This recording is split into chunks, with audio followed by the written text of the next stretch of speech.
जनाब world cup होता है और इसका प्रेशर जो है वो आपको दूसरी टीम को देना है, खुद नहीं लेना। टॉस जीतकर 4 फास्ट बॉलर आप अगेंस्ट ऑस्ट्रेलिया खिला रहे हैं। ये ऐसी है जैसे पाकिस्तान की टीम अगर ऑस्ट्रेलिया जाए और ऑस्ट्रेलिया एक फास्ट बॉलर ड्रॉप करके आपको स्पिनर खिला दे, आपकी स्ट्रेंथ पे खिला दे, तो पाकिस्तान टीम सोच क्या रही थी? शाहीन शाह अफरीदी जिनको आपने सीधा समंदर में फेंक दिया आज के मैच में, जाओ जी वार्नर और स्मिथ और जाके फिंच को बॉलिंग कराएं, उनका एक्सपीरियंस नहीं था। आपको यहाँ डिसीजन मेकिंग बड़ी आसान करनी थी।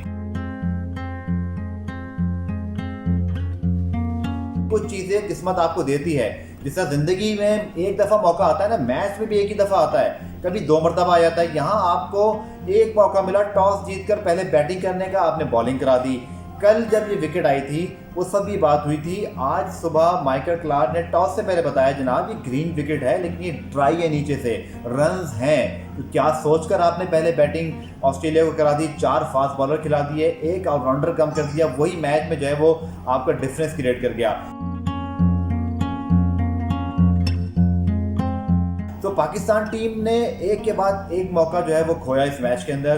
अब आगे क्या होगा? डिसीजन मेकिंग ठीक कर लें खुदा के लिए। अभी भी आप वर्ल्ड कप में उभर के सामने आ सकते हैं, आप भारत को भी हरा सकते हैं। करना क्या है भाई, आपको स्ट्रीट स्मार्ट क्रिकेट खेलनी है, माइंड से तेज होना है। सरफराज तब टेल एंडर आखिरी गेंद पे बचा है, सिंगल ले लेते हैं, स्ट्राइक अपने पास नहीं रखते, फिर खुद रन आउट हो जाते हैं। I think that's enough to actually analyse कि पाकिस्तान के डिसीजन मेकर क्या कर रहे हैं इस वक्त। यही टीम उठ सकती है, यही टीम दोबारा से दूसरी टीमों को हरा सकती है, लेकिन आपको किस्मत ने दोबारा मौका देगी नहीं देगी, अब ये भी सोचने वाली बात है कि आप दोबारा टॉस जीतेंगे तो खुदारा बैटिंग करेंगे। वर्ल्ड कप प्रेशर का वर्ल्ड कप है, यहाँ आप रन्स करें तो आपकी बॉलिंग या किसी की बॉलिंग भी दूसरी टीम को 300 रन पे मैच हरा सकती है। आपने इंग्लैंड को हराया है उनसे 4 मैच के मुसलसल हारने के बाद। सो पाकिस्तान टीम सिर्फ स्ट्रीट स्मार्ट क्रिकेट खेलें, किस्मत का जब मौका मिले तो फ़ायदा उठा लें, वरना इसी तरह पछतावा और फिर पछतावा होता रहेगा।